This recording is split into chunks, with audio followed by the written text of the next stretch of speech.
جو 5 اسلام کے بنیادی رکن میں سے ایک بنیادی رکن ہے حج بیت اللہ، ٹھیک ہے۔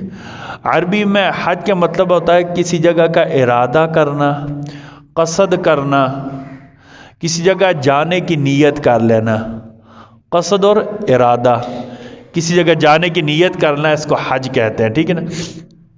اچھا، اور شرعی طور پر حج کا مطلب یہ ہے تعظیم اور حکم شرعی کی نیت سے اللہ کے گھر کا ارادہ کرنا اور وہاں جا کر مخصوص افعال ادا کرنا۔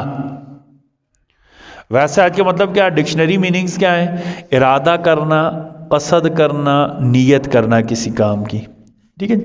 اچھا، یہ حج جو ہے نا عربی میں ہا کے زبر کے ساتھ بھی ہے، ہا کے قرآن میں لکھا وَلِلَّهِ عَلَى النَّاسِ حِجُّ الْبَيْتِ، ٹھیک ہے۔